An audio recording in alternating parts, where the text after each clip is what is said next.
कृष्णाय वासुदेवाय हरये परमात्मने प्रणतक्लेशनाशाय गोविन्दाय नमो नमः।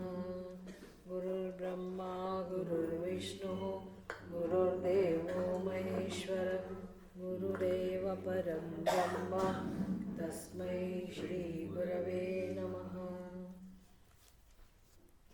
ॐ सहना भवतु सहनौ भुनक्तु सह वीर्यं करवावहै तेजस्विनावधीतमस्तु मा विद्विषावहै। ॐ शान्ति शान्ति शान्तिः। मूकं करोति वाचालं पङ्गुं लङ्घयते गिरिं यत्कृपातमहं वन्दे परमानन्दमाधवम्।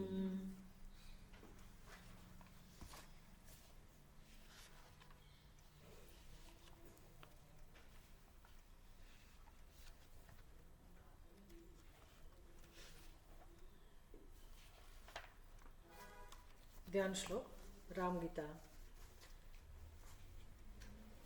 ॐ नीलोत्पलनिभो रामः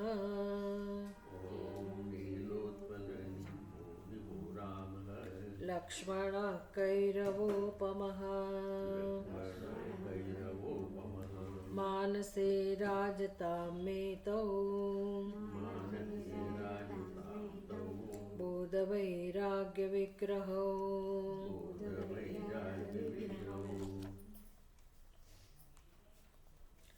46वां श्लोक 45वां श्लोक से शुरू करें।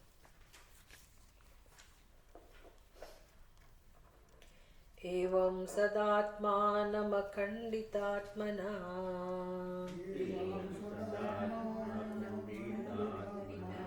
विचारमाणस्य विशुद्धभावना अन्यादविद्यामचिरेण कारकैः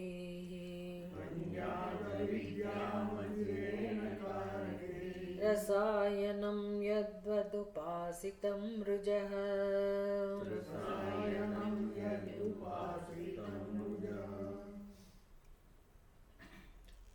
यथा रसायनं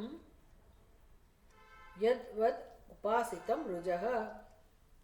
જેવી રીતે કોઈ પણ બીમારી થઈ હોય, કોઈ પણ રોગ થયો હોય તો એ દોષને દૂર કરવા માટે, એ રોગની નિવૃત્તિ માટે ઔષધિ જે રીતે કામ કરે છે, રસાયણ જે રીતે કામ કરે છે, એટલે રસાયણનું કામ છે દોષને દૂર કરવા. તો આ પણ ભગવાન નામ નારાયણનું નામ રસાયણ જોને, એટલે એ રસાયણ છે નારાયણનું નામ. આ નારાયણનું તત્વ થયું. જે આ રામગીતાની જે મુખ્ય વિષય છે એ આત્મતત્વ જ મુખ્ય વિષય છે, પણ એ જ નારાયણનું સ્વરૂપ છે, એ જ પરમાત્માનું સ્વરૂપ છે, અને એ જ એકમાત્ર સત્ય છે. તો જીવ જ્યારે પોતાના જીવનમાં આ એક સાક્ષાત્કાર કરે, આ સત્યની ઉપાસના શરૂ કરે, તો પછી ધીરે ધીરે એ દુઃખમાંથી મુક્ત થાય છે. એવું નથી કે આ જન્મમાં આપણને અમુક નિમિત્તને કારણે કોઈ કારણસર દુઃખ પ્રાપ્ત થયું હોય, એવું નથી. જીવ માત્ર દુઃખી છે, જીવ માત્ર દુઃખી છે. મનુષ્ય હોય કે કોઈ પણ શરીરમાં જીવ હોય, જીવ માત્ર દુઃખી છે. એ જે વિષાદ અંદર પડેલો છે, એ વિષાદના નિવારણ માટે, વિષાદની નિવૃત્તિ માટે મનુષ્યનો જન્મ આપણને પ્રાપ્ત થયો છે. બસ આ વિવેક નથી. મનુષ્યને જો પહેલેથી જ આ ખબર હોય, જે આપણી સંસ્કૃતિની ભેટ છે. ખરેખર આપણી સંસ્કૃતિ તો આના ઉપર જ રચાયેલી છે. સંસ્કૃતિનો પાયો જે છે એ તો આ જ છે કે મનુષ્ય જેમ જીવનમાં શીખવાની ઉંમર એની 5-6 વર્ષ પછી, એટલે ભલે હજી તો શીખવાની ઉંમર ન થઈ હોય તો પણ બાલ્યાવસ્થામાં પણ એને આ પ્રકારે સંસ્કાર આપીને પછી જીવનમાં સૌથી પહેલું કાર્ય શિક્ષણ આપવાનું, જેને આપણે બ્રહ્મચર્ય આશ્રમ કહીએ છીએ. એ શિક્ષણ એટલે પૈસા કમાવાનું શિક્ષણ નથી. ભૌતિક ઉન્નતિનું શિક્ષણ એ આપણી સંસ્કૃતિમાં શિક્ષણ નથી.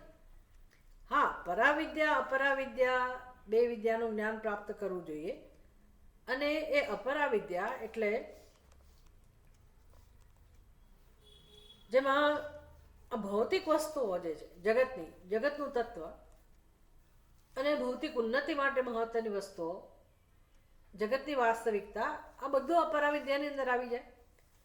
એનું શિક્ષણ તો ખરું જ, પણ ખરેખર તો પરાવિદ્યા એ જીવનનું ધ્યેય છે, જેને મુંડક ઉપનિષદમાં આપણે જોયું, યયા અક્ષરમ અધિગમ્યતે, એવું કહેવામાં આવ્યું કે જેના વડે પરમાત્માની પ્રાપ્તિ થાય છે. આ મુખ્ય વિષય છે અક્ષરમ. પરાવિદ્યાનો વિષય છે અક્ષરમ, બ્રહ્મવિદ્યા. અને એ જીવ માત્રનું સત્ય છે, સ્વરૂપ છે. બધા જીવોનું સત્ય એ જ છે, પણ બધા જીવો જાણી શકે એવી સ્થિતિમાં નથી. એટલે મનુષ્યએ પોતાના જીવનમાં આ એક જ કામ કરવાનું છે.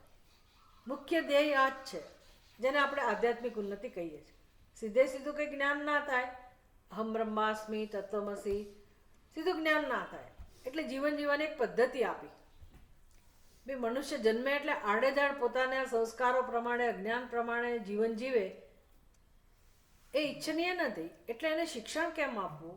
એના માટે બ્રહ્મચર્ય આશ્રમ, બધી વ્યવસ્થા શાસ્ત્રની વ્યવસ્થા છે મનુષ્યના ઘડતર માટે. શરૂઆતમાં બ્રહ્મચર્ય આશ્રમ, જ્યાં આ બધી વાસ્તવિકતા કે જીવનનું ધ્યેય શું છે એ શીખવવામાં આવે. પછી એ ધ્યેય પ્રાપ્ત કરવા માટે યોગ્યતા હોતી નથી મનુષ્યની અંદર, કારણ કે અજ્ઞાનને કારણે જે અનાદિકાળથી સંસ્કારો રહેલા હોય, તો કેમ યોગ્યતા પ્રાપ્ત કરવી? અને સાથે સાથે અજ્ઞાનને કારણે જે બહિર્મુખતા છે અને જગતના વિષયોનો એના ઉપભોગના સંસ્કાર જે મનમાં રહેલા છે, એને કારણે જે કામનાઓ છે અંતઃકરણમાં, એને કારણે માણસ બહિર્મુખ છે મનુષ્ય, અને માટે અંતર્મુખ બનાવવો મુશ્કેલ છે. એટલે એક બીજો આશ્રમ આપ્યો કે જ્યાં પોતાની આ કામનાઓની પૂર્તિ થઈ શકે, અર્થ અને કામનાની પૂર્તિ માટે. પણ એનું ધ્યેય અર્થ કામનાની પૂર્તિ નથી. આ રોગ છે આવો, એટલે કે આ પ્રકારની સ્થિતિ છે મનુષ્યની કે બિચારો પોતાને દુઃખી સમજે છે, અતૃપ્ત સમજે છે, અને એને ભોગના વિષયોના ભોગની ઈચ્છા છે. એટલે બુદ્ધિમાં બીજું કશું સૂઝે એમ નથી. એટલે એને એક રસ્તો આપવામાં આવ્યો કે સારું, ગૃહસ્થ આશ્રમમાં તમે પ્રવેશ કરો, પણ તમારું ધ્યેય અર્થ અને કામ નથી. અર્થ અને કામને માની લેવામાં આવ્યું છે ધ્યેય, પણ શાસ્ત્ર કહે છે કે તમારું ધ્યેય તો આધ્યાત્મિક ઉન્નતિ જ છે. પણ કેમ આગળ વધવું? એટલે એક વચલી વ્યવસ્થા કરવામાં આવી, અને એ આશ્રમમાં ધ્યેય આપવામાં આવ્યું ધર્મ, કર્તવ્ય. એટલે મુખ્ય ધ્યેય ગૃહસ્થ આશ્રમમાં કયું હોય? કર્તવ્ય કર્મ. કર્તવ્ય કર્મ કરતા કરતા, ધર્મનું પાલન કરતા કરતા મનુષ્ય અર્થ અને કામરૂપી પુરુષાર્થ માટે જીવન જીવે, તે પણ મર્યાદિત હોય. અને પછી એમ કરતા કરતા મેચ્યોર બને, પરિપક્વ બને, અને એને સમજાય જે બધી કામનાઓ પૂરી થઈ હોય કે ના થઈ હોય, પણ અનુભવમાંથી શીખે, અને એની મૂળ કામના છે એનો પરિચય થાય. મુખ્ય જે ઈચ્છા છે જીવના હૃદયમાં, એની જ્યારે ઓળખ થાય, પરિચય થાય કે જીવને આનંદ જ જોઈએ છે, સુખ જ જોઈએ છે, શાંતિ જ જોઈએ છે, અને એની રીતે એને ક્યાંયથી નથી જ મળે. પછી શાસ્ત્ર શીખવાડે કે એવી રીતે તો મળતો જ નથી સુખ, મળી શકે એમ જ નથી, તો શું કરવું? અને શાસ્ત્ર એને માર્ગદર્શન આપે છે, અને વ્યવસ્થા રાખી છે કે ભાઈ તમે આ પ્રકારે જીવન જીવ્યા હશો કર્તવ્યના આધારે, તો તમને અંતઃકરણમાં આ પ્રકારની જિજ્ઞાસા કે આવા પ્રશ્નો કે આવી અનંતની કામના, મુક્તિની કામના, આ બધું પ્રગટ થશે. અને હવે તમે એની પૂર્તિ માટે પ્રયાસ કરશો. એટલે જીવનમાં જે સંસારનો અનુભવ થઈ ગયો હોય, તો હવે બાકી શું હોય? પરમાત્માની પ્રાપ્તિ. પરમાત્માની પ્રાપ્તિ પણ શેના માટે? પરમાત્માની પ્રાપ્તિ એની ઈચ્છા બહુ દૂરની વાત છે, બહુ જ દૂરની વાત છે. વર્તમાનમાં જે દુઃખ છે, સંતાપ છે, જીવ એમાંથી જ મુક્ત નથી થઈ શકતો. અને લગભગ નિશ્ચય થઈ ગયો છે કે આમાંથી તો ના જ છૂટાય. અને અમે તો દુઃખી છીએ, અમે તો સંસારી છીએ, અમે અજ્ઞાની છીએ, એટલે આ જન્મમાં તો દુઃખ જ છે અને હવે ભોગવે છૂટકો અને હવે મૃત્યુ સુધી તમારે એ સહન કર્યા કરવાનું. આવી પ્રકારની એક સમજ, સામાન્ય સમજ સાથે મનુષ્ય જીવન જીવતો હોય છે. પણ એ જમાનામાં આ બધું પહેલેથી હતું કે ભાઈ ગૃહસ્થ આશ્રમ પછી કયો આશ્રમ? કયો આશ્રમ? વાનપ્રસ્થ આશ્રમ. એના માટે જો કહો છે ને, અને વાનપ્રસ્થ આશ્રમ પછી સંન્યાસ આશ્રમ. જો આ આશ્રમનું મહત્વ હોય તો તમને વર્ણની વ્યવસ્થાનું મહત્વ સમજાય. વર્ણની વ્યવસ્થા એટલે બ્રાહ્મણ, ક્ષત્રિય, વૈશ્ય અને શૂદ્ર. તો એ વ્યવસ્થાનું મહત્વ સમજાય.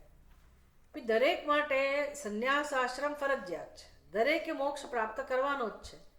શરૂઆત ક્યાંથી કરવી? તો કે તમે જે વર્ણમાં જન્મ્યા હો એ વર્ણમાં તમારે ત્યાંથી આગળ વધવાનું છે. બસ તમારી સ્થિતિ આ પ્રકારની છે, માનસિક અવસ્થા, અને ઈશ્વરની યોજનાને અંતર્ગત જે ભૂમિકા પ્રાપ્ત થઈ છે ત્યાંથી મનુષ્ય પોતાનું કામ એવી રીતે કરવાનું છે, એવી રીતે જીવન જીવવાનું છે કે જેથી મોક્ષ માટે આગળ વધાય. એટલે સામાન્ય રીતે બધાના જીવનનું ધ્યેય મોક્ષ જ છે, એવું સ્પષ્ટ હતું. એમાં કોઈ ચડિયાતું, કોઈ ઉતરતું એવું નહીં. દરેકને પોતાના કર્મો વહેંચાયેલા હતા અને દરેક પોતાના કર્મો નિષ્ઠાથી, પ્રેમથી, શ્રદ્ધાથી કરે, કર્તવ્યની ભાવનાથી કરે. અને ધ્યેય કયું હોય? સંસાર ધ્યેય ના હોય. ધ્યેયની સ્પષ્ટતા હોય ને તો દુઃખ ના રહે કે હું ઉતરતો છું કે ચડિયાતો છું, લઘુતા ગ્રંથિ કે ગુરુતા ગ્રંથિ, કે આપણે બીજા કરતાં ચડિયાતા, આપણે મોટા છીએ, અને અથવા તો હું બીજા કરતાં ઉતરતી, હું નીચલો વર્ગનો છું. આ બધી લઘુતા ગ્રંથિ, આવું કોઈના મનમાં ના રહે. બધાને ખબર હોય કે બધાએ એક જ ધ્યેય પ્રાપ્ત કરવાનું છે અને નિષ્ઠાથી પોતાના કર્તવ્ય કર્મ કરવાના છે. તો આ બધો જ ઉપદેશ એ વેદની અંદરથી પ્રાપ્ત થાય છે. માર્ગદર્શન મનુષ્યને પ્રાપ્ત થાય છે. આ તો બહુ ઊંચી વાત છે. આ તો સીધી આત્મજ્ઞાનમાં નિષ્ઠા માટેનો ઉપાય બતાવે છે આ શ્લોકોની અંદર તો. અને શ્રવણ મનન પછીનું પગથિયું નિધિધ્યાસન એટલે પરાકાષ્ઠા. એટલે માણસ જેમ જેમ વૃદ્ધ થાય પછી શ્રવણ માટે પણ આપણે મુશ્કેલ થઈ જાય, આપણા માટે શ્રવણ પણ મુશ્કેલ થઈ જાય, મનન કરવાનું સામર્થ્ય પણ ના હોય. તો એ વખતે શું બાકી રહે? આપણે બહાર ના જઈ શકીએ, કોઈ બીજી પ્રવૃત્તિ ના કરી શકીએ, પણ ત્યાં સુધીમાં શ્રવણ મનન થઈ ગયું હોય.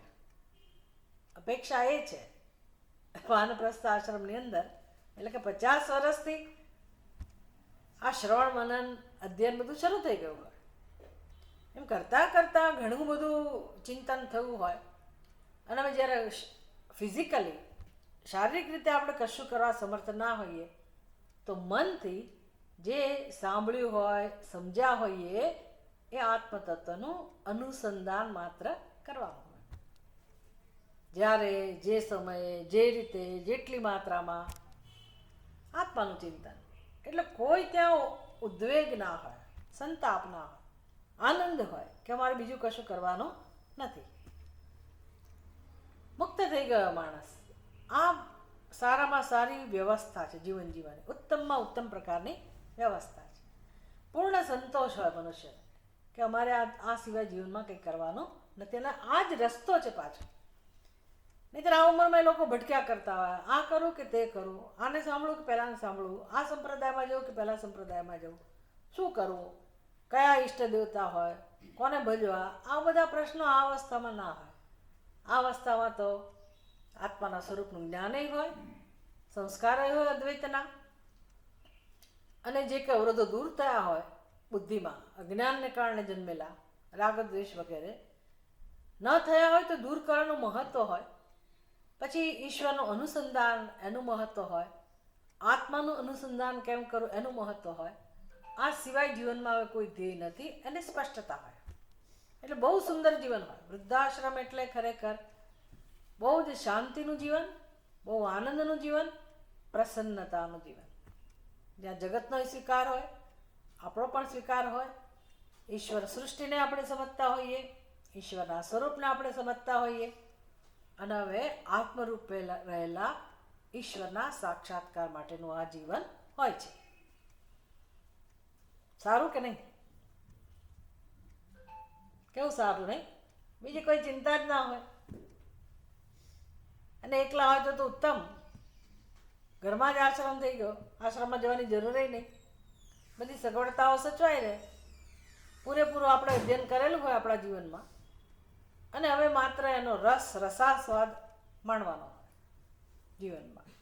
ઉત્તમમાં ઉત્તમ પ્રકારનું આ જીવન છે, જ્યાં સંપૂર્ણ વૈરાગ્ય હોય,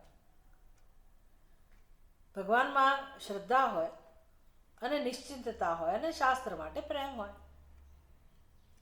તો આ અનુસંધાન કેમ કરવું, જેને આપણે નિધિધ્યાસન કહીએ છીએ, એના માટેના આ તો બધા શ્લોકો છે, અને રામચંદ્રજી એનો મહિમા આપણને સમજાવી રહ્યા છે.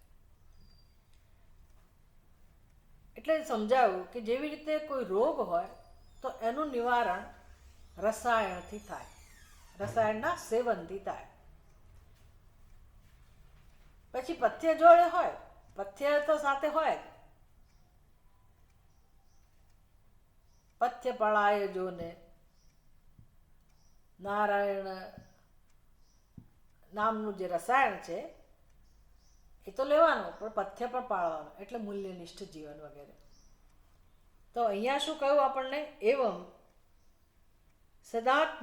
સદાત્માનમ અખંડિતાત્મના વિચારમાણસ્ય. વિચારમાણસ્ય એટલે કોને આ ફળ મળે છે આત્મજ્ઞાનનું? શ્રવણ મનન નિધિધ્યાસનનું ફળ કોને મળે છે? તો કે વિચારમાણસ્ય. છઠ્ઠી વ્યક્તિ એક વચન છે, ફોર ધેટ પર્સન. કયા વ્યક્તિને? જેના જીવનમાં આ વિચાર રહેલો છે, શાસ્ત્રનો વિચાર. શાસ્ત્રનો વિચાર એટલે શાસ્ત્રનું અધ્યયન, જેમાં શ્રવણ હોય, મનન હોય, અને નિધિધ્યાસન હોય. આત્મપરાયણ જીવન હોય. તો સદાત્માનમ વિચારમાણસ્ય. એ કોનો વિચાર કરે છે રાત દિવસ? હવે એને સ્વતંત્ર રીતે વિચાર નથી કરવાનો. વિચાર શેના આધારે થાય? જે શ્રવણ કર્યું હોય અને બુદ્ધિમાં જે સમજ સ્થિર થઈ હોય એના આધારે વિચાર થાય, સ્વતંત્ર રીતે નહીં. એ તો શક્ય જ નથી. એટલે વિચાર કોણ કરી શકે? બ્રહ્મ વિચાર કોણ કરી શકે? આત્મવિચાર કોણ કરી શકે? જેણે શ્રવણ કરેલું હોય. જેમ મહર્ષિ કહે છે ને, રમણ મહર્ષિ, ભેદ ભાવનાત સોહમિત્ય સૌ ભાવનાભિદા પાવની મતા. પાવની મતા એટલે આપણી બુદ્ધિ પાવન થયેલી હોય, પવિત્ર થયેલી હોય. હવે આપણને એમ કે એમાં શું મોટું પવિત્ર થવાનું? આપણી બુદ્ધિ તો પવિત્ર જ હોય ને, ના હોય? કોણ એવું સ્વીકારવા તૈયાર હોય કે મારી બુદ્ધિ અપવિત્ર છે? કોઈ સ્વીકારવા તૈયાર ના હોય. બધા પોતાને પવિત્ર જ કહેતા હોય કે ના ના, અમે તો કંઈ ખોટું કર્યું નથી, અમે તો બધું પુણ્ય જ કરેલા છે, અમે તો આમ, અમે તો તેમ, બધા એવું માનતા હોય. એટલે બધા પોતાને પવિત્ર જ સમજતા હોય, પવિત્ર બુદ્ધિના જ સમજતા હોય. બીજાને આપણે દોષિત સમજીએ, વાર ન લાગે બીજાને દોષિત કહેતા કે સમજતા. પોતાને તો આપણે કેવા સમજતા હોઈએ? પવિત્ર બુદ્ધિવાળા. પણ અહીંયા વિચારમાણસ્ય, સદાત્માનમ વિચારમાણસ્ય, જેણે આત્માનો વિચાર શરૂ કર્યો છે એની બુદ્ધિ પવિત્ર થઈ છે, એવું કહે છે. એટલે આ બુદ્ધિ એટલે ઉત્તમ પ્રકારની બુદ્ધિ. અને શેનાથી પ્રાપ્ત થાય? એ પહેલાં જે બુદ્ધિ કોનું ચિંતન કરતી હતી? તો કે આત્માનું ચિંતન નહોતી કરતી. અખંડિત આત્માનું ચિંતન નહોતું થતું. હું અને મારું.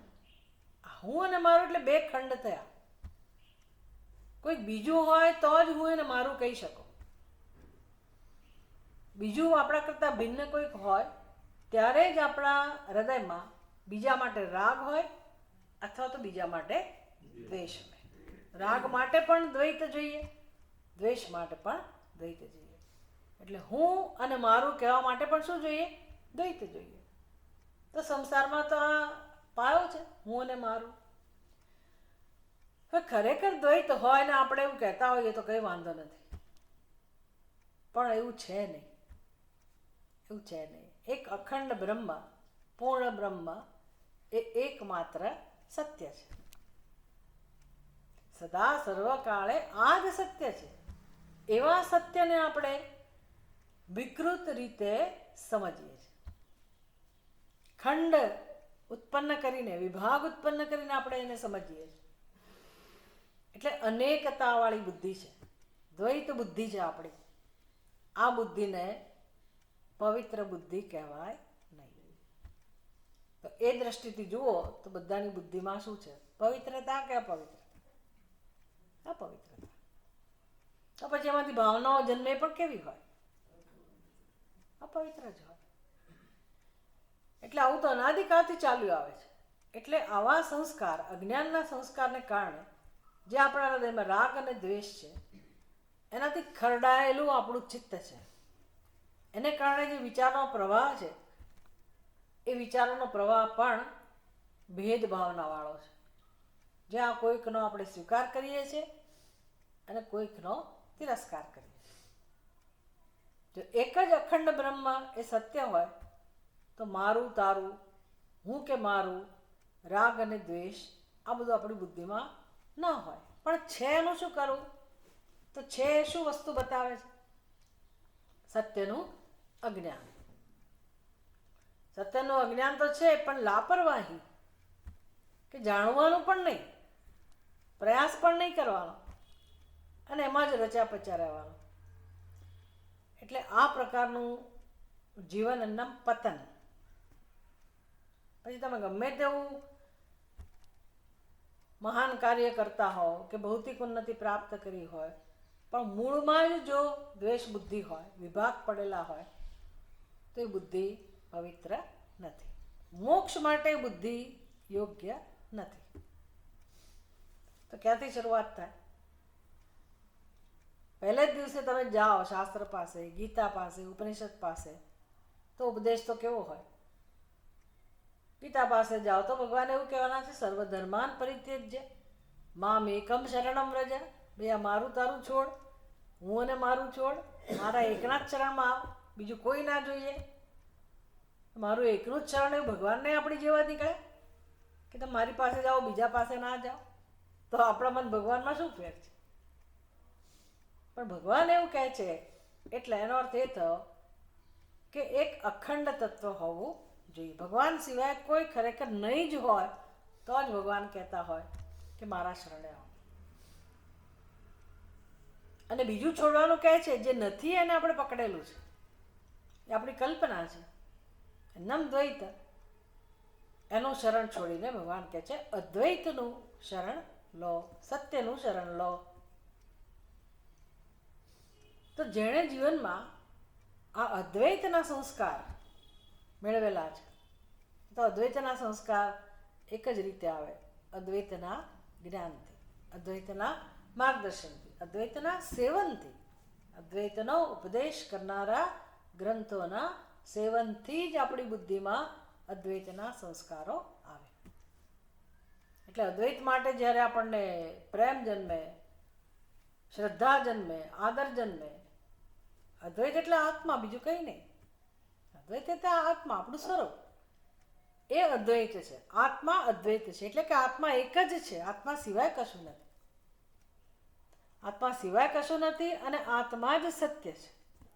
તમે એમ કહો કે ના ના, એ તો સમય આવશે ત્યારે આત્મામાં રસ લઈશું, તેનો અર્થ કે જે નથી એમાં રસ લીધો છે.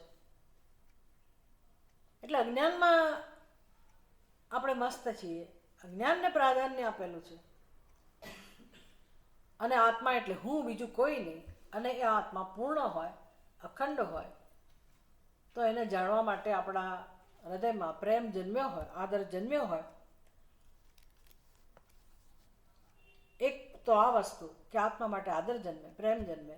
બીજું, જે વર્તમાનમાં આપણા પ્રશ્નો છે જીવનમાં, બધાયના પ્રશ્નો છે, પણ મારા હૃદયમાં કયા પ્રશ્નો છે એની મને સમજ હોય. પોતાના હૃદયમાં જે વિષાદ છે, વિષાદનો પરિચય હોય, શોકનો પરિચય હોય, નિરાશા, દુઃખ, શોક, સંતાપ, આ બધાનો પરિચય હોવો બહુ જરૂરી છે. નહીંતર આપણે કેવું જીવન જીવીએ ખબર? આંખ આડા કાન કરવા. આંખ આડા કાન કરવા એટલે શું ખબર છે ને? ભલે ને અંદર ગમે તેટલું દુઃખ હોય, બહાર તો બધું હું રૂપાળું દેખાડું, તમાચો મારીને ગાલ આપણે લાલ રાખીએ. કેમ છો? તો મોઢું આપણું હસતું જ રાખીએ, મજામાં. અંદર ખબર હોય કેટલી મજા છે, પણ બહારથી તો બધું આપણે પોલમ પોલ. એનો વાંધો નથી કે બહાર કે મારે રડવાની જરૂર નથી, પણ સમજવાની જરૂર છે કે હું જે કહું છું એ સત્ય નથી. અંદર દુઃખ છે. હા, એ દુઃખને ઢાંકવા માટે હું સફળ થઉં છું ઘણી બધી વાર. લોકો માની જાય કે આ મજામાં જ છે. હવે એકલા પડીએ તો ખબર પડે ને. એકલા પડીએ ત્યારે ખબર પડે, તો દુઃખનો પરિચય થાય, તો સમજાય કે જીવનમાં ઘણું કરવાનું બાકી છે.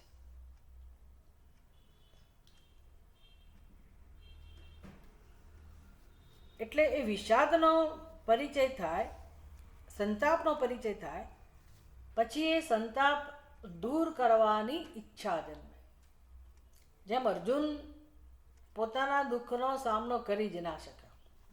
યુદ્ધમાં યોદ્ધાઓનો સામનો તો જુદી વાત હતી, એ કદાચ કરી શક્યો હોત, યુદ્ધ કરી શક્યો હોત એ શત્રુઓ સાથે, પણ એની સ્થિતિ કેવી આવી કે પોતાના મનની સ્થિતિનો સામનો ન કરી શક્યો. એટલું દુઃખ એને જન્મ્યું. અર્જુન પોતે જ કહે છે ને કે ભગવાન, જે પ્રકારે મારા હૃદયમાં દુઃખ જન્મ્યું છે એનો ઉપાય મને ક્યાંય બહાર જણાતો નથી. એટલે શું કહી રહ્યો છે અર્જુન કે મેં શું કર્યું આખી જિંદગી? મારી અંદર જ આ બધું હતું અને મેં કંઈ ઉપાય ના કર્યો.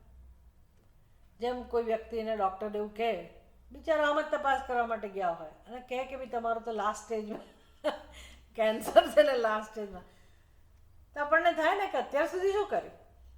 કેમ ખબર જ ના પડી? કંઈ કરી શક્યા હોત ને. આટલી બધી હદે આ રોગ પહોંચી ગયો, ત્યાં સુધી આપણે કંઈ કર્યું જ નહીં. પસ્તાવો થાય આપણને. એમ અર્જુનને બહુ દુઃખ થયું કે ભગવાન, આખી જિંદગી મેં શું કર્યું? મારી અંદર આટલું બધું દુઃખ હતું, એ દુઃખ દૂર કરવા જ મેં કશું ના કર્યું. એટલે એવું ના માનવું કે અર્જુનના એકના હૃદયમાં જ દુઃખ હતું અને આપણે બધા નસીબદાર છીએ, એવું છે? તો આપણે કેમ નથી કરતા કશું? બીજાનું દુઃખ દૂર કરવામાં કદાચ મને નથી લાગતું એ કોઈ કરતું હોય, પણ જેને કહે ને કે ઉપાય શોધ્યા કરે બિચારો માણસ કંઈક ને કંઈક, ખુશ રહેવાનો, સુખી થવાનો, પણ જે અંદર ખરેખર દુઃખ છે એનો એને પરિચય નથી, કે દૂર કરવા માટે કંઈ પ્રયત્ન પણ નથી કરતો. એટલે જો એને આ બધું સમજાય કે આ મારું જીવન જે છે, મનુષ્ય તરીકેનું જે મારું જીવન છે, એ જીવન હું મારા જ દુઃખને સમજીને દૂર કરવા માટે વાપરું, અને એનો ઉપાય શાસ્ત્ર પાસે છે, ગુરુ પાસે છે, અને છે આત્માનો ઉપદેશ. કોના જેવું કામ કરે છે? રસાયણ જેવું. રોગ થયો હોય તો નિયમિત દવાનું સેવન, રસાયણનું સેવન, ઔષધિનું સેવન જેમ રોગને ધીરે ધીરે દૂર કરે છે, એમ જે આ દુઃખ છે, અંદર વિષાદ છે, એ ભવરોગને દુઃખ કરવાનું કામ કોણ કરે છે? આત્માનું અનુસંધાન, આત્માનું જ્ઞાન. એક જ દવા છે. આત્માનું જ્ઞાન, આત્માનું દર્શન એ એકમાત્ર દવા છે. એટલે આ જ્ઞાનનું ફળ કહું કે અખંડ આત્માનમ સદાત્માનમ અખંડ આત્મના અખંડિત આત્મના વિચાર માણસ્ય. તો જેણે પોતાના જીવનમાં ચિંતન મનન શરૂ કર્યું છે, એકમેવા દ્વિતીયમ, એક અને અદ્વિતીય એવા આત્મ સ્વરૂપને યથાર્થ રીતે જાણવાનો જે પ્રયાસ કરે છે. હવે આત્માને જાણવાની રીત કેવી છે? એક જ રીત છે. અખંડ આત્માને જાણવાની એક જ રીત છે. એને ખંડિત રીતે જે જાણીએ છીએ, દ્વૈતના રૂપમાં જાણીએ છીએ, અને એના જે સંસ્કાર છે એ સંસ્કારને દૂર કરવા, બીજી કોઈ રીત નથી. આ રીત અપનાવવાથી જ અખંડ આત્માના સ્વરૂપનું દર્શન થાય છે. એટલે સમજાયું આ ઉપાય કેવો છે, આ સાધના કયા પ્રકારની છે, સમજાયું? શું કામ કરવાનું છે જીવનમાં? સત્સંગ તો કરીએ આપણે, અઠવાડિયામાં 2 દિવસ કરીએ, 2 કલાક, 2 દિવસ એટલે 2 કલાક કર્યો, પણ પછી આપણી જાતે શું કરવાનું? બાકીના સમયમાં આપણે કરવાનું શું? અખંડિત આત્મના વિચાર માણસ છે, અખંડ આત્માનું ચિંતન જે કરે છે એના માટે. પણ અખંડ આત્માનું ચિંતન કઈ રીતે કરાય?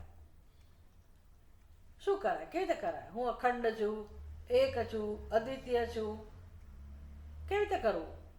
શબ્દો બોલી શકો તમે, પૂર્ણોહમ, અખંડિત હું, અદ્વૈત સ્વરૂપ હું, બહુ બધા બોલી શકીએ, પણ એનાથી કંઈ ફેર પડતો નથી. તો શું ઉપાય શું હોય? ખરેખર શું કરવાનું હોય? અખંડિત આત્મના વિચાર માણસ એટલે શું કરવાનું હોય? તમે લોકો રીત નથી સમજ્યા હજી. શાસ્ત્રનું જ્ઞાન શાસ્ત્ર કઈ રીતે શીખવાડે છે? આપણે શાસ્ત્ર તો શીખવાડે છે, પણ મારે કરવાનું શું બાકીના સમય? 2 દિવસ આપણે સત્સંગ કર્યો, પણ પછી અખંડ આત્માના અનુસંધાન માટે શું કરવાનું છે? બહુ સરસ રીતે. હા, ના ભાઈ ના, એ બધું નહીં. તમે લોકો હજી વેદાંત બરાબર પચાવતા નથી ને. એક જ રસ્તો છે કે આપણી બુદ્ધિમાં અનાદિકાળથી દ્વૈતના સંસ્કાર છે, ખરો કે નહીં? રાગ દ્વેષ છે, દ્વૈતના સંસ્કાર છે, એટલે ખોટા સંસ્કાર છે એને દૂર કરવાનું.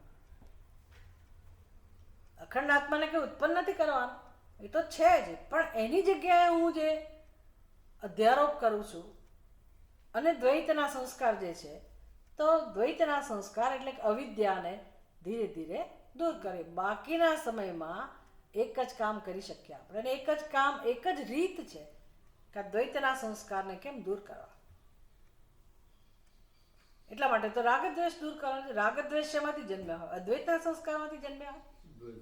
તમે સમભાવ કેળો, પોઝિટિવ વે બધું કહે છે, પણ એ બધું મારે કેળવવો એટલે શું? સમભાવ કેળવો એટલે શું? રાગદ્વેષ દૂર કરવા. અખંડ આત્મા, અદ્વૈત આત્માનું જ્ઞાન પ્રાપ્ત કરવું એટલે શું? શાસ્ત્રનું જ્ઞાન પ્રાપ્ત કરવું એટલે દ્વૈત જે હું જોઉં છું, જે દ્વૈતને સ્વીકાર્યું છે, દ્વૈત બુદ્ધિ મારી અંદર છે અનાદિકાળથી, એ અજ્ઞાન છે, અજ્ઞાનને નિવૃત્ત કરવું. આમ અવિદ્યાની નિવૃત્તિનો માર્ગ છે. આત્માનું જ્ઞાન એટલે ખરેખર શું કરવાનું છે? અવિદ્યાની નિવૃત્તિ, રાગદ્વેષની નિવૃત્તિ. આ થાય કે ના થાય? કે ના, મને તો સમય જ નથી મળતો. એનામાં એવું કહો કંઈ કે સમય નથી મળતો? રાગદ્વેષ દૂર કરવાનો સમય નથી મળતો મને, એવું હોય? દ્વૈતના સંસ્કાર દૂર કરવાનો સમય નથી મળતો. ભાઈ સમય ને સમય જ છે જીવનમાં, બીજું કરવાનું છે શું? જો આ સમજાય ને તો આનંદ આવે જીવન જીવવાનો. આપણે તો આ બધા ક્લાસ ભર્યા, પુસ્તક મૂકીને ઘેર ભેગા, પુસ્તક બંધ કરીને. આજે આ મંત્ર થઈ ગયો, કાલે પહેલો શ્લોક થઈ ગયો, ફલાણું તો નહીં પહોંચ્યા, અને આ ટેક્સ્ટ પૂરી થઈને પહેલી ટેક્સ્ટ શરૂ કરી. પણ બાકીના સમયમાં શું? એ જ માથાકૂટ. કારણ કે ઘરના સભ્યો એ જ રહેવાના, એ તો કોઈ બદલાવાના નથી. સમાજમાં બધું એનું જ રહેવાનું, કામે આપણે તો કરવાનું નાનું મોટું, વ્યવહાર તો એનો જ પાછો. એટલે એ બધું તો અકબંધ રહે પાછું. અને એમાં હું પાછી એમ વિચારું કે હા હા, અમે સત્સંગ નહોતા કરતા અને અમે સત્સંગ કરીએ છીએ, અથવા જે સત્સંગ નથી કરતા એના કરતાં અમે ચડિયા હતા.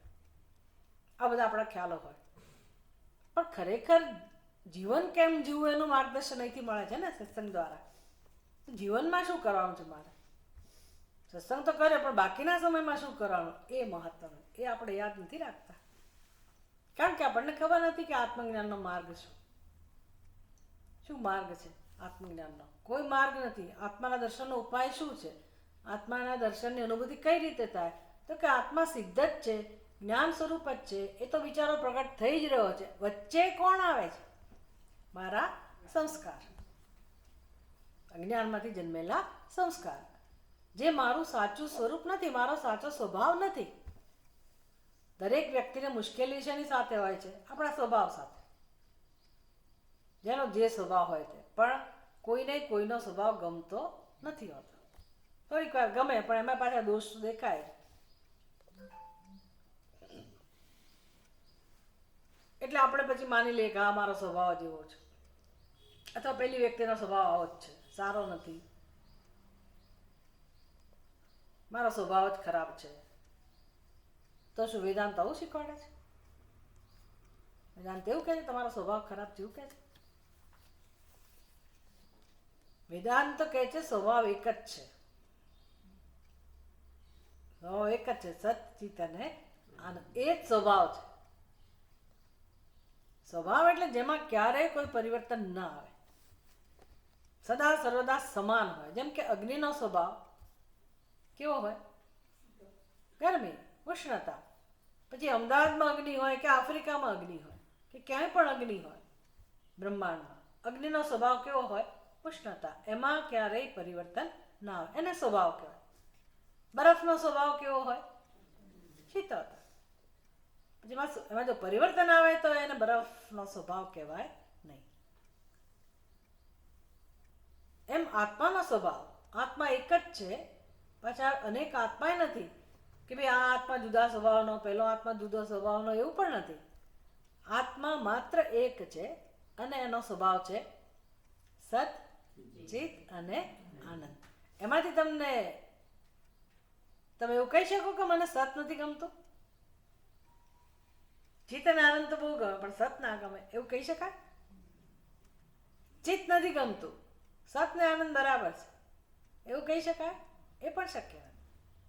સચ્ચિદાનંદ ત્રણ ધર્મો પણ નથી. જે સત છે, જે છે જ ખરેખર, પણ એ જ્ઞાન સ્વરૂપ છે.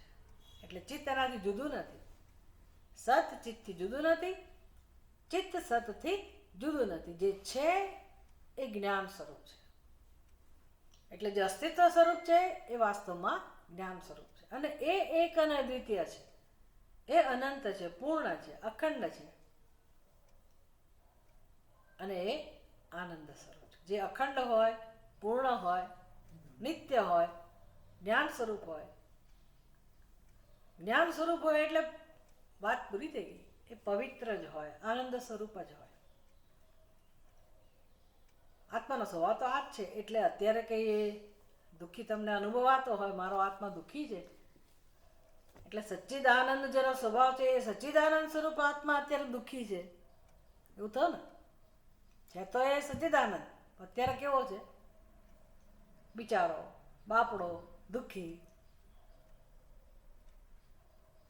તો એનો અર્થ કે એના સ્વરૂપમાં પરિવર્તન આવી ગયું, તો એનો સ્વભાવ કહેવાય નહીં. તો પછી મારા દુઃખનું શું, મારા વિષાદનું શું? શું કહેશો? કે મારા રાગ દ્વેષનું શું? આપણા સ્વભાવ વિશે શું કહેવું? શાસ્ત્ર શું કહે છે? સચ્ચિદાનંદ સિવાયનો જે આપણે પોતાનો સ્વભાવ કહીએ છીએ એના માટે શાસ્ત્ર શું કહે છે? આ સ્વભાવ નથી, આ આગંતુક છે. શાસ્ત્ર શું કહે છે?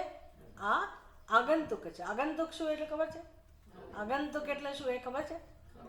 આગંતુક એટલે જે કાયમી નથી, અજ્ઞાનને કારણે જે બની ગયો છે.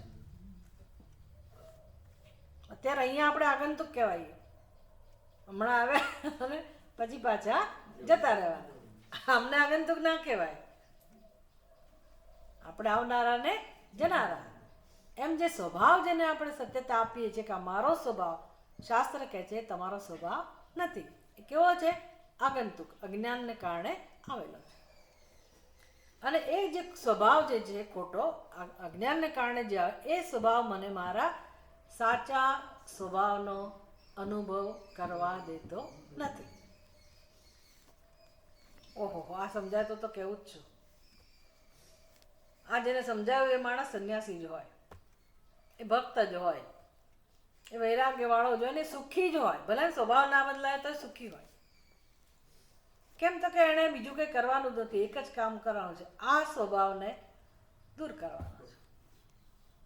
આપણે એક ક્ષેત્રમાં કંઈ ના કરીએ, કશું જ ના કરીએ, મને કંઈ કહેવાનું જ નહીં, મારા વિશે બોલવાનું જ નહીં, હું તો આમ જ છું, આમ જ રહીશ, અને સત્સંગ કરે પાછા, તો એ કંઈ ફેર પડતો નથી. પડે ને? મોક્ષ ના મળે, બીજું કંઈ નહીં. મુક્ત જ છીએ છતાંય આપણને મોક્ષનો લાભ ના મળે. સત્સંગ આપણો સફળ ના થાય. એટલે આ કનેક્શન, આ પ્રકારની સંગતિ હોવી આપણી બુદ્ધિમાં સમજ હોવી બહુ જ જરૂરી છે કે આત્માનું જ્ઞાન, આત્મામાં નિષ્ઠા, એનો ઉપાય કયો? આત્માના અનુસંધાન માટેનો મુખ્ય ઉપાય કયો? રીત કઈ છે આત્મજ્ઞાનની કે મોક્ષની? મુખ્ય રીત કઈ છે? તો કે અવિદ્યા અને એમાંથી જન્મેલા ખોટા સંસ્કાર કે ખોટો સ્વભાવ, એની નિવૃત્તિ. એના માટે કોઈ સમય ના હોય કે સવારે કરવું, બપોરે કરવું કે સાંજે કરવું. અવિદ્યા નિવૃત્તિ ક્યારે કરવી, ક્યાં કરવી, કેટલા સમય માટે કરવી, નક્કી હોય? આ સમજાયું હોય તો માણસને સ્પષ્ટતા રહે જીવનમાં કે મારે જીવનમાં મુખ્ય કામ આ જ કરવાનું છે, કે મારે રાગ દ્વેષને ઓળખવાના છે અને એને દૂર કરવાના. તો સમભાવ આપોઆપ આવે. ભલે પછી વ્યવહારમાં એમ કહીએ આપણે કે ભાઈ સમત્વ કેળવો, એ તો કેળવવાનો, પણ મુખ્ય માર્ગ કયો છે? અવિદ્યાની નિવૃત્તિ. એટલે તો વ્યવહારમાં પ્રકટ થાય જ છે ને. બીજું શું પ્રકટ થાય છે વ્યવહારમાં? દરેકના વ્યવહારમાં, દરેક સ્થળે, દરેક સમયે શું પ્રકટ થાય છે? ખોટો સ્વભાવ જ પ્રકટ થાય છે ને, અજ્ઞાન જ પ્રકટ થાય છે ને. એ દૂર કરવાનું છે. માર્ગદર્શન ક્યાંથી મળે? અહીંથી મળે, સત્સંગમાંથી. પણ એ દિશામાં કામ થાય તો આપણો રસ્તો ખુલતો જાય ધીરે ધીરે.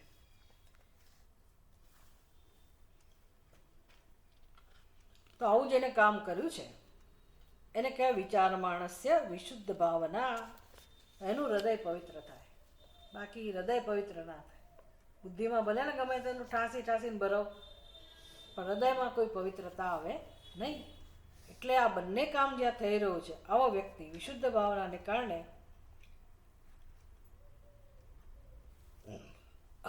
હન્યાત અવિદ્યામ,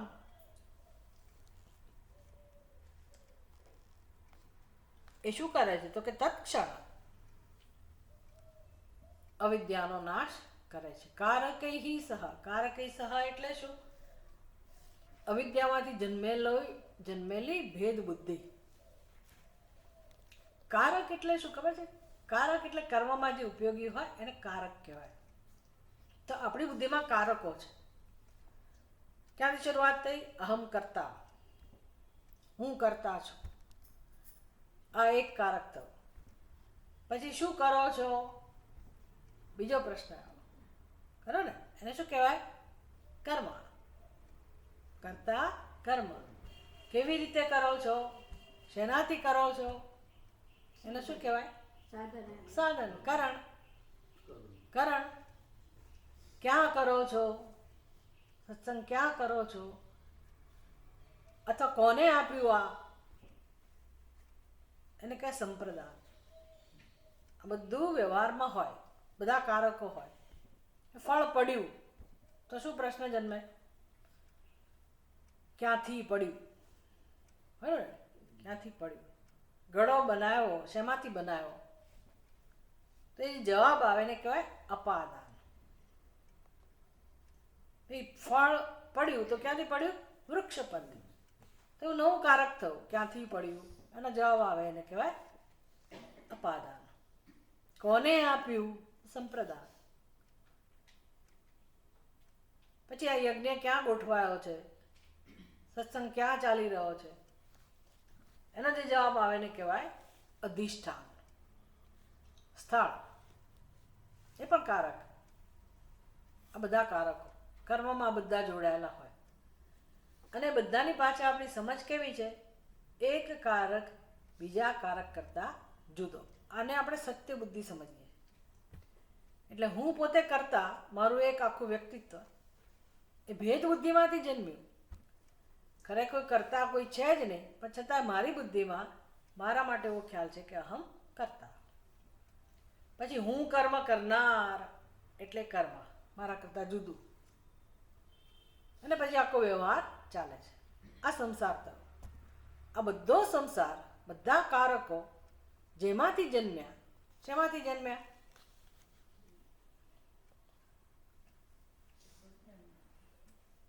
પોતાના સ્વરૂપના અજ્ઞાનમાંથી.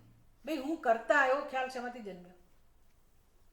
તમે જવાબ આપો અજ્ઞાનમાંથી.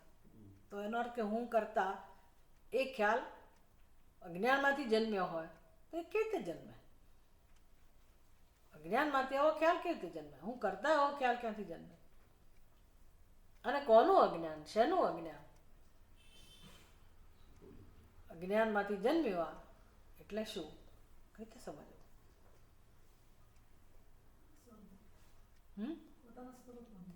પોતાના સ્વરૂપનું અજ્ઞાન. કેવું સ્વરૂપનું અજ્ઞાન? પોતાના સ્વરૂપનું અજ્ઞાન એટલે આત્મા એટલે શું? આત્માનું અજ્ઞાન એટલે શું? સ્વરૂપનું અજ્ઞાન એટલે શું? સ્વરૂપ કેવું છે?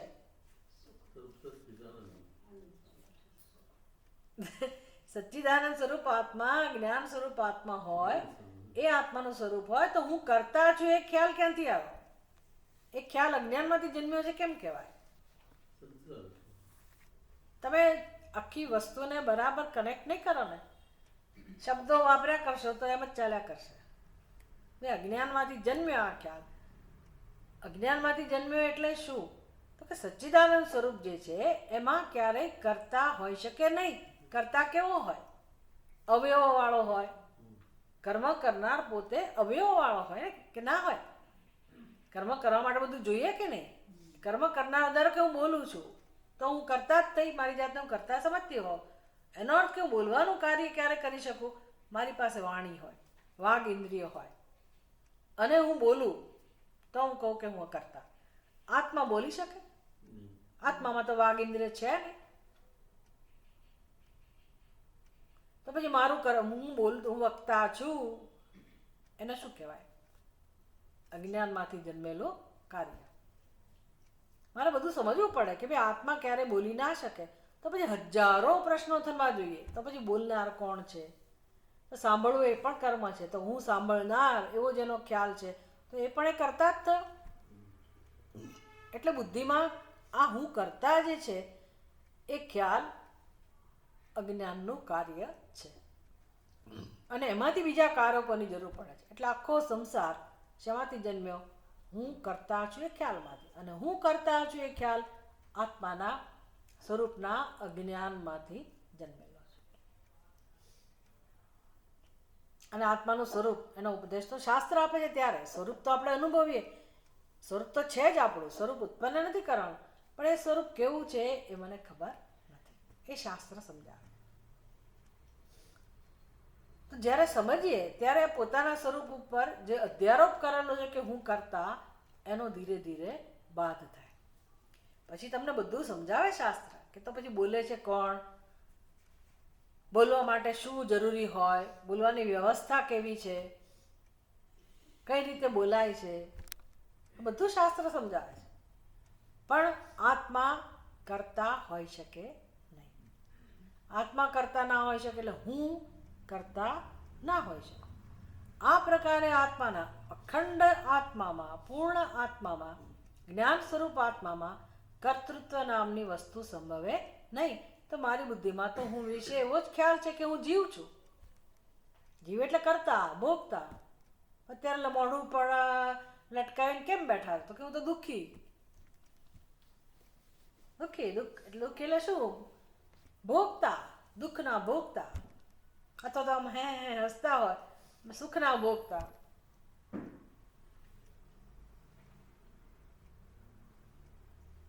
દરેક વૃત્તિની પાછળ આપણી બુદ્ધિમાં જ ખ્યાલ છે હું કરતા અને હું ભોગતા. તો જ્યાં સુધી આ પ્રકારનો ખ્યાલ છે, અજ્ઞાન છે, ત્યાં સુધી આત્માનું દર્શન નથી, આત્માના જ્ઞાનમાં નિષ્ઠા નથી. ખબર? આ તો નિધિધ્યાસનના શ્લોક છે. એટલે હવે એકડેકથી બધું સમજાવવા બેસીએ તો પાછું આ ફરી રામગીતા શરૂ કરવી પડે. એટલે ઘણું બધું કાર્ય થઈ ગયા પછીની આ ચર્ચા છે. પણ છતાંય બધાના ચહેરા તાજા જ જણાતા હોય. મારે શું કરવું એ સમજાય નહીં મને. એટલે કારકૈહિ હન્યાદ અવિદ્યામ અચિરેણ કારકૈહિ હન્યાદ. એટલે વ્યક્તિએ શું કરવું જોઈએ?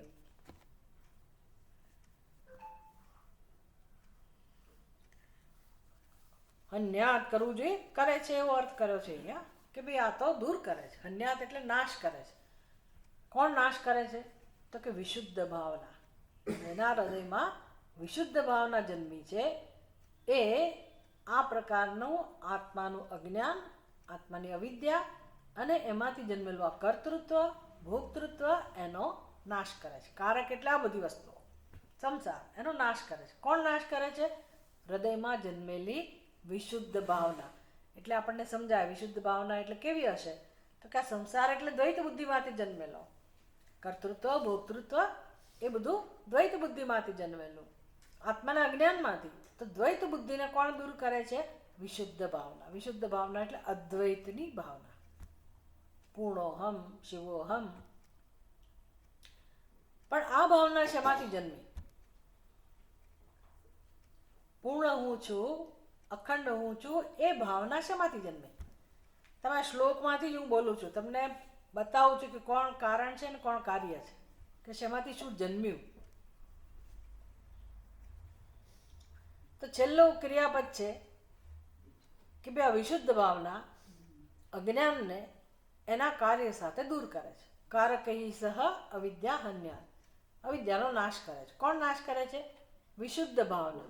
વિશુદ્ધ ભાવના એટલે મેં સમજાવ્યું કે કારક એટલે અશુદ્ધ ભાવના, એટલે કે દ્વૈત ભાવના, સંસાર.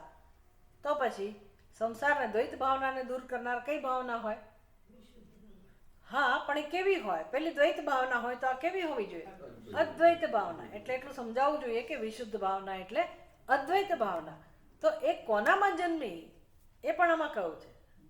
પરિણામ છે અવિશુદ્ધ ભાવના જન્મી, આપણામાં તો નથી, કોઈકનામાં જન્મી. તો એ જન્મી તો શેમાંથી જન્મી? એમાં એમ જ કહ્યું છે.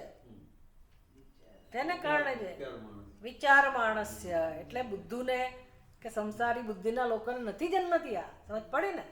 તો આપણે ખબર પડે કે આપણે ક્યાં છીએ, બુદ્ધિમાન છીએ કે બુદ્ધુ છીએ, સાધક છીએ કે સંસારી છીએ.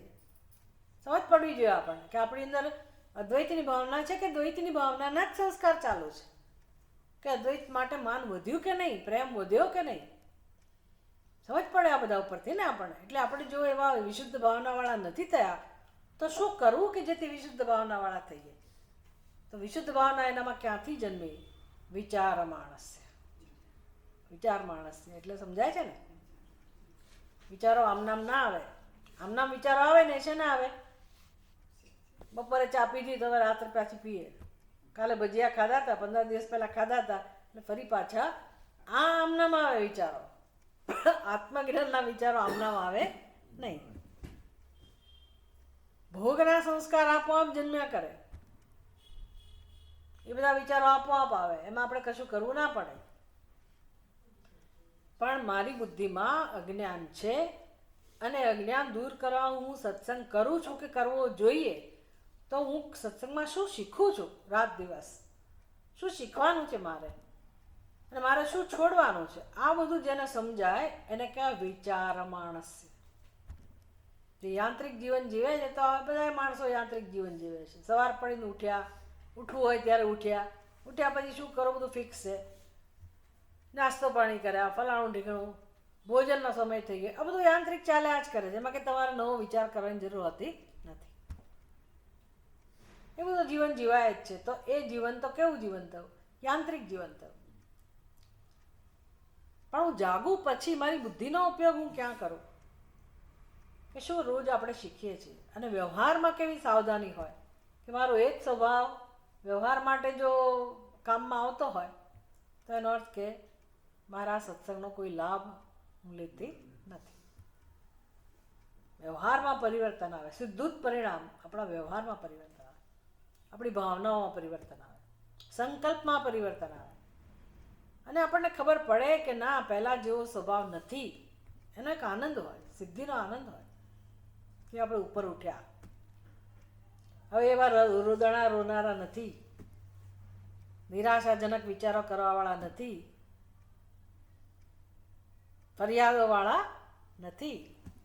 બધી વસ્તુઓનો સ્વીકાર છે અને જે કરવાનું છે એમાં રસ છે. શું કરવાનું છે જીવનમાં? શું કરવાનું છે? ખાઈ પીને મજા કરવાની છે. કોણે? જે સત્સંગ કરતા હોય એણે. બાકી બધા ખાવા પીવાનું કામ બધા કરે છે, પણ એ બધા મજા નથી કરતા. જે સત્સંગ કરે છે એ જ ખરેખર ખાઈ પીને મજા કરી શકે. બીજા બધા લોકો ખાઈ પીવે ખરા પણ અંદર ગરબડ હોય, સમજ પડી? અંદર એનો જ સંસાર હોય, એ મજા નથી કરતા ખરેખર, તો યાંત્રિક જીવન જીવે છે અને અંદરથી એની જ બધી વૃત્તિઓ છે, એની જ ફરિયાદો છે, એના એક પ્રકારનો વ્યવહાર છે. ક્યાંય મહત્વ નથી સત્સંગનું, આત્માનું, ઈશ્વરનું, સેવાનું, ભજનનું, ઉપાસનાનું. જ્યારે આ માણસે ખાય પીવે છે પણ જીવન શેમાં વાપરે છે? વિચારોમાં, સત્સંગમાં. સત્સંગનું મહત્વ નથી તો પતી ગયું. પછી શું, તો યાંત્રિક જીવન તો ચાલુ જ હતું આમે. એના માટે મને કોઈ કહેવું ના પડે. સત્સંગ માટે જરાક આપણે વળતા પાણી, જેને કહે ને, વળતા પાણી તો ના કહેવાય, શું કહે, પાણી વિરુદ્ધ દિશામાં તરવું, સામે પાણીએ તરવું, એવું જીવન છે. અંદરથી બહુ બધો સંઘર્ષ હોય પણ એ તાકાત એ વિવેકમાંથી જન્મે અને મનુષ્ય સાવધાનીપૂર્વક જીવન જીવે. એટલે વિશુદ્ધ ભાવના શેનાથી જન્મે છે? વિચાર માણસ. કોનો વિચાર? ભોગનો વિચાર નહીં, કર્મનો વિચાર નહીં, એના વ્યવહારિક જીવનનો વિચાર નહીં. શેનો વિચાર? આત્માનો વિચાર, આત્મતત્વનો વિચાર. આત્મતત્વનો વિચાર સમજી લો, સત્સંગમાં જ આવે. ઘરે જઈને એનું એ જ હોય. જેવા ચપ્પલ પહેરો ને એટલે એનો જ બધું શરૂ થવાનું. એમાં આત્માનો વિચાર આવતો નથી. સત્સંગ વગર આત્મવિચાર થઈ શકે નહીં. સત્સંગ એક જ સાધન છે કે જે આપણને આ દિશામાં લઈ આવે છે. સમજાય છે ને? સત્સંગ એક જ વસ્તુ એવું છે કે જે આપણને વિચાર કરતા શીખવાડે છે. બસ આપણને એકવાર વિચાર કરતા આવડી જાય પછી પૂછવું જ છું. બહુ મોટી તાકાત છે. જ્ઞાનની તાકાત, જ્ઞાનનું બળ બહુ બહુ જ મહત્વનું છે. આપણી અંદર આપણા પ્રશ્નોનું સમાધાન, આપણી બુદ્ધિમાં જ આપણા પ્રશ્નોનું સમાધાન હોય. આપણી જ બુદ્ધિ આપણને મદદ કરે, પણ એ બુદ્ધિને પહેલાં કેળવવી પડે, એને સંસ્કારી બનાવવી પડે. એ આમનામ ના બને. લોકો છે ને ઊંધું કરે છે કે મારા ઘરમાં શાંતિ થઈ જાય ને પછી હું આવીશ, હમણાં બધા પ્રશ્નો છે ને પછી હું આવીશ, હમણાં આમ છે ને તેમ છે ને, એ બધું પતી જાય ને પછી આવીશ. ત્યાં સુધીમાં તમારી બુદ્ધિ વધારે ખરડાઈ ગઈ હોય, વધારે ઘસાઈ ગઈ હોય, વધારે શું કહેવાય, જડ થઈ ગઈ. પહેલાં બુદ્ધિ આપણી એવી બનાવવાની હોય કે જેથી આપણે જીવન જીવી શકીએ અને ભગવાનનું કામ કરી શકીએ. એટલે સત્સંગ વગર આ જીવન પણ શક્ય નથી. મોક્ષ તો શક્ય નથી પણ જીવન પણ સરળ નથી. સત્સંગ હોય એનામાં જ જીવન જીવવાનું બળ હોય. સારું, અહીંયા તો મેં કહું એમ આત્માના અનુસંધાનની વાત છે.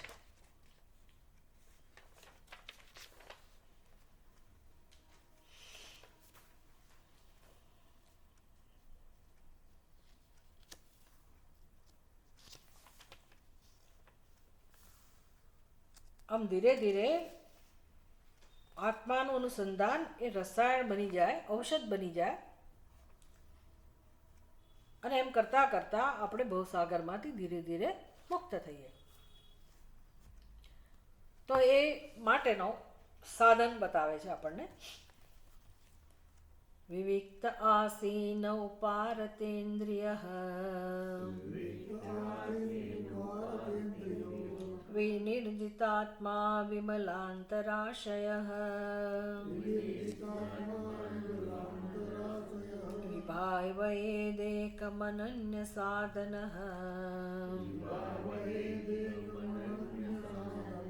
વિજ્ઞાનદૃક્કેવલ આત્મસંસ્થિતઃ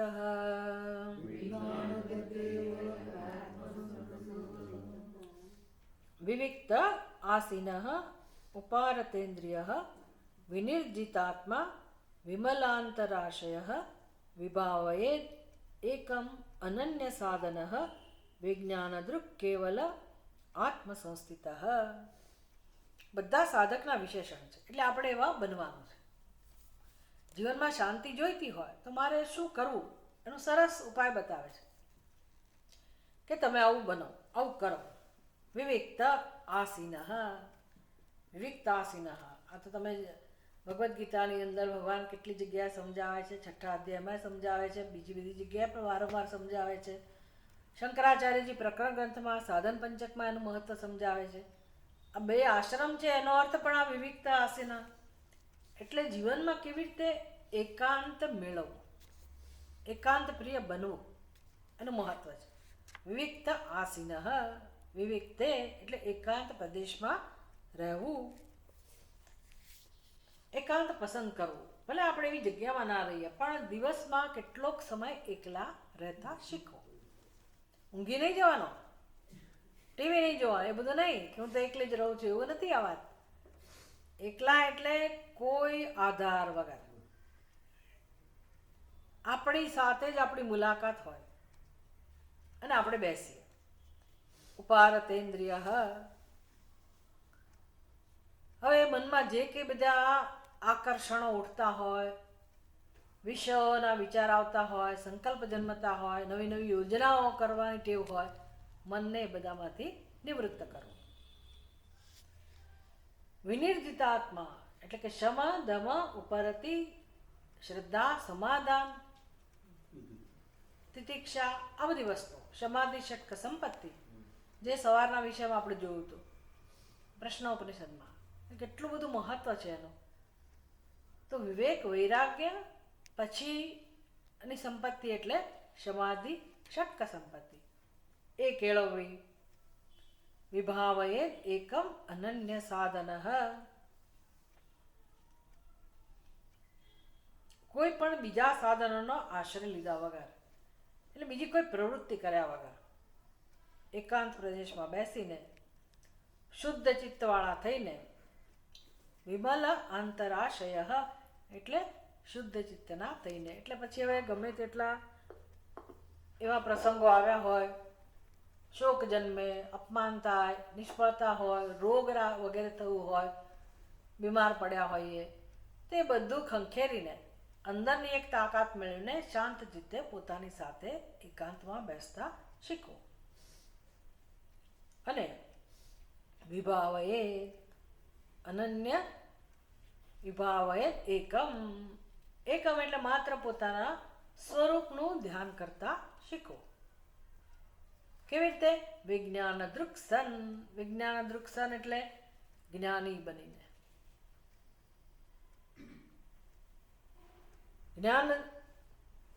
જ્ઞાન દ્રષ્ટિ એટલે જે કે આપણે શ્રવણ કર્યું હોય એ મનમાં બધું એને ધારણ કરીને, એને સાથે રાખીને એનું ચિંતન કરતા કરતા, જેમ કે મનોબુદ્ધિ અહંકાર ચિત્તાનિનાહમ, આવું એક સ્તોત્ર લીધું અને પછી હું કોણ છું, ચિદાનંદ રૂપ શિવોહમ શિવોહમ. એટલે બુદ્ધિમાં આપણે પોતે જ આપણી બુદ્ધિને સમજાવીએ કે હું શું નથી અને હું શું છું. એ બુદ્ધિને આપણે કેળવીએ કે હે બુદ્ધિ, તું આવા પોતાના પવિત્ર સ્વરૂપનું, આત્મ સ્વરૂપનું, જ્ઞાન સ્વરૂપનું, એક સ્વરૂપનું, એક અને અદ્વિતીય એવા આત્મ સ્વરૂપનું તું દર્શન કર. સોહમ, પૂર્ણોહમ, શિવોહમ, આ પ્રકારે.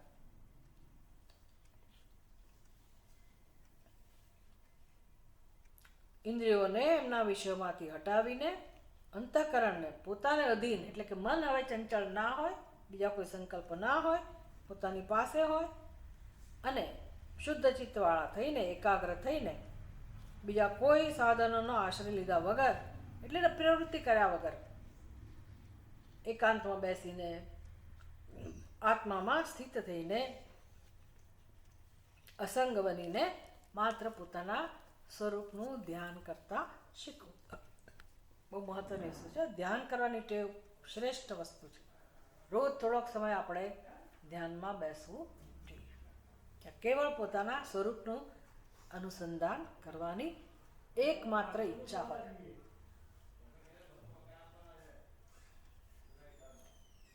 ઓમ પૂર્ણમદ પૂર્ણમિદં પૂર્ણાત પૂર્ણમુદચ્યતે પૂર્ણસ્ય પૂર્ણમાદાય પૂર્ણમેવાવશિષ્યતે.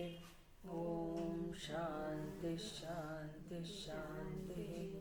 હરિ ઓમ. શ્રી ગુરુભ્યો નમઃ. હરિ ઓમ.